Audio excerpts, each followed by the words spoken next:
That's Taylor Swift hugging Kylie Jenner. Selena Gomez posted a few words about a basketball game, deleted them, and accidentally reignited a decade of pop star beef she wasn't even part of. Taylor, Kylie, a hug, a hot mic. So, let's get into it. Okay, so, picture it. June 10th, Madison Square Garden, Game 4 of the NBA Finals. The Knicks pull off this completely insane comeback. Down by a mountain, win it on a tip-in with barely a second left, and the whole arena, which by the way is stacked floor to ceiling with celebrities, loses its entire mind. Taylor Swift is there in a custom Stevie Nicks shirt. Timothee Chalamet is there losing his whole soul. Kylie Jenner is there in matching denim next to him. It is less a basketball game and more a red carpet that happens to have a ball at it.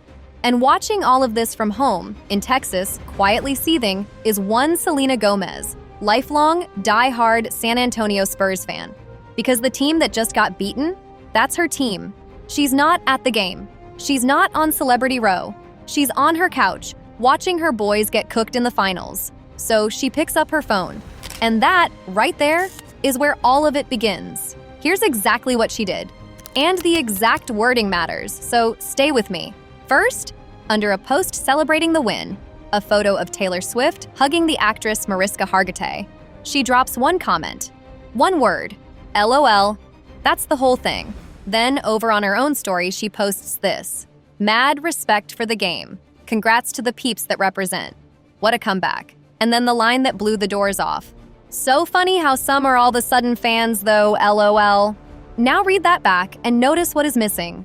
She does not name a single human being. Not one. It is a totally blank canvas. And the internet took one look at that blank canvas and went, oh, we know precisely who you mean. By the next morning, the screenshots are everywhere. And the entire internet has decided with total confidence that sudden fans is a heat-seeking missile aimed directly at Taylor Swift, her best friend, because Taylor was the single most famous face in that building. And the theory just writes itself. Selena's salty her Spurs lost, so she's taking a swing at the bandwagon crowd. And Selena, clearly clocking the optics in real time, deletes the story. Which, as we all know, on the internet, is like trying to shove toothpaste back into the tube while everybody films you. The screenshots were already immortal. All the delete did was make it look like a confession. But here's the twist. This blew up the way it did because of something Selena had nothing to do with. To get it, you have to look at what else happened on that court. Because the real internet-breaking moment that night wasn't Selena's comment at all. It was a hug.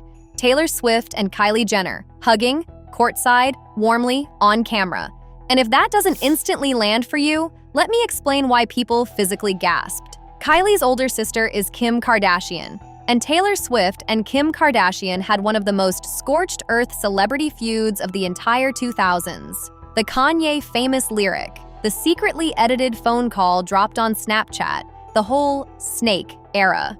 For a decade, those two empires did not touch. Swift's on one side, the Kardashian Jenners on the other.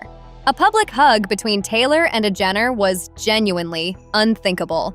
And then it just happened. Kylie walks up, they embrace. Kylie says, "That was crazy," about the game, and Taylor clutches her chest and pretends to faint from the excitement. People called it more shocking than the actual Knicks win. They brought in a body language expert to break the hug down like it was the Zapruder film. Taylor's hesitant little wave, Kylie's stiff fingers, all of it. The expert even clocked Kylie doing this little shielding move right after, adjusting her shirt across her body, like she'd suddenly become hyper-aware of every single camera in the building catching her hugging the so-called enemy. So now stack it up.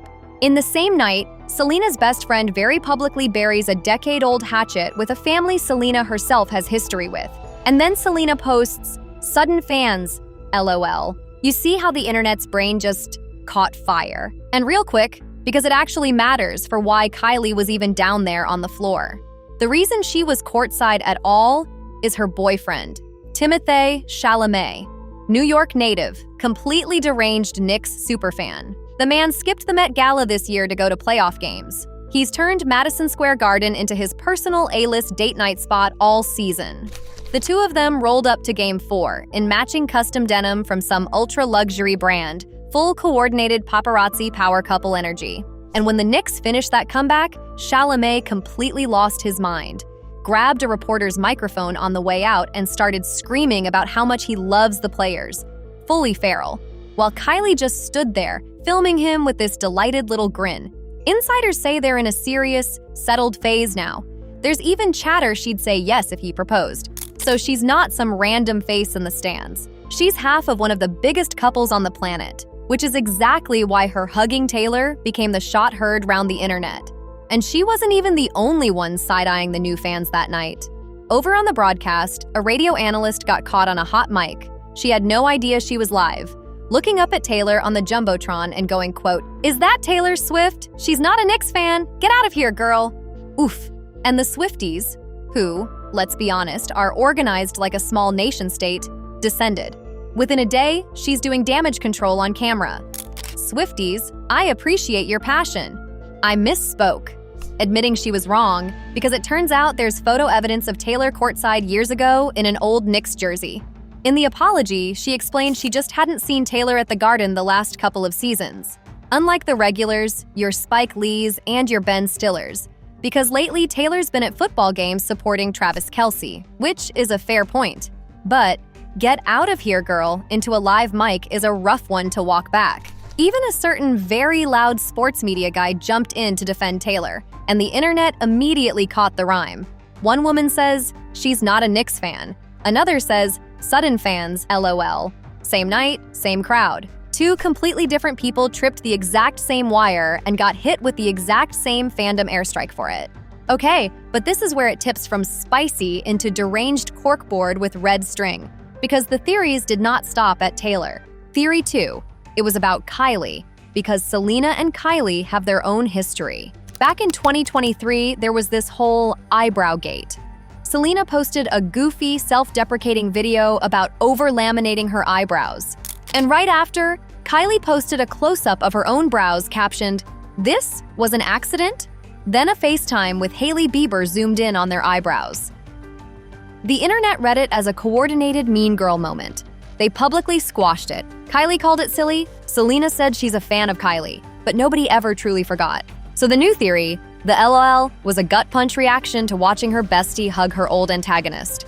Theory 3, it was about Hailey Bieber, married to Selena's ex, and the internet's forever favorite manufactured nemesis for her. Except there's basically zero evidence Hailey was even in the coverage Selena was reacting to. That one is pure fan fiction.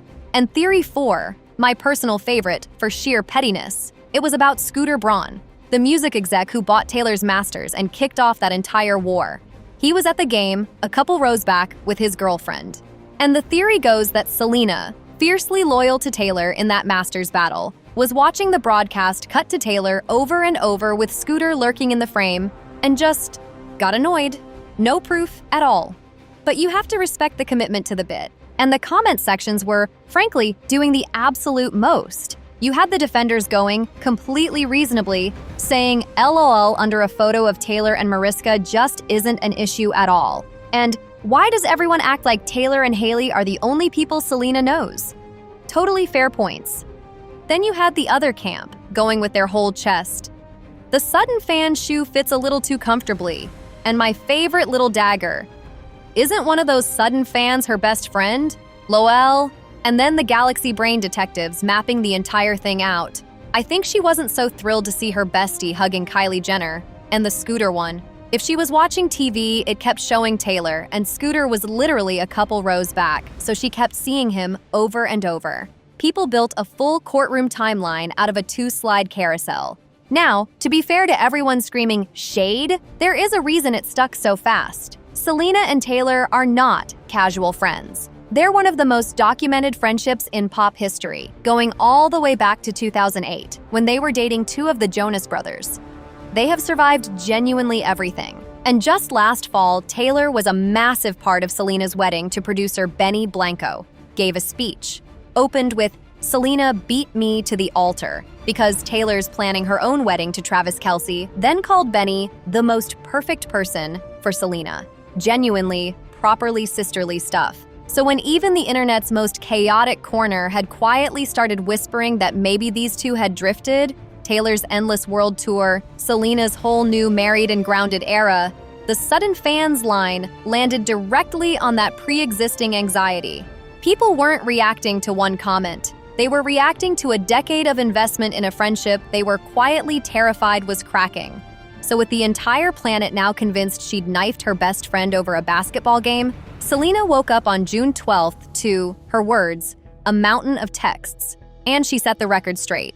She said, quote, "I would never insult my friends, nor was it an insult." She explained the LOL was about the first slide, Mariska Hargitay's completely exhausted face, which, fair, that woman looked done. And the sudden fans line? It was aimed at her friends in a private group text because she'd bet them on the game, lost, and was chirping the people she lost to, her actual friends. And then she closed it out with the most tired, most relatable mic drop imaginable. Also, it's a basketball game. So, did she shade Taylor? Honestly, probably not. The sports bet explanation is mundane enough to just be true. And "I lost a bet, so I'm chirping my group chat" might be the least scandalous sentence in the entire English language. And it tracks with exactly where she's at in life right now. Newly married to Benny Blanco, deep in this cozy, grounded, low-drama era, doing podcasts from people's living rooms. This is not a woman running a takedown op from a war room. This is a woman in her pajamas who lost a bet to her friends. But here's what actually fascinates me about this whole circus. Selena didn't really do anything. She lost a bet and posted a vague little LOL from her couch in her pajamas. That's the crime. That's it. And the internet took those 4 blank nameless words and projected an entire decade onto them. Every old feud, every hug, every wedding, every master's battle, every eyebrow.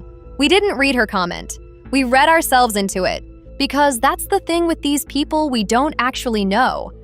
We've built such detailed stories about them in our heads, who's allies, who's enemies, who's secretly hurt, that the second one of them leaves a tiny gap, we sprint in and fill it with the drama we already wanted to see. Her comment was a Rorschach test, and the internet looked at an ink blot and saw a war. And the wildest part? Half the people fighting about it will have forgotten her name by next week. But for about 72 hours, one woman's lost bet got treated like a geopolitical incident. That's the machine. It needs a fresh story every single day, and if you don't hand it one, it will build one out of whatever scraps you leave lying around. So that's the whole mess. A hug, a hot mic, a lost bet, and 4 words that meant nothing and somehow meant everything. Welcome to being famous on the internet, where you cannot even lose a bet in peace. Tell me down below, do you fully buy the sports bet explanation? Or do you think there was the tiniest little LOL of shade tucked in there? I genuinely want to know. Drop a like if you made it this far, it really helps. And I'll see you in the next one. Bye, guys.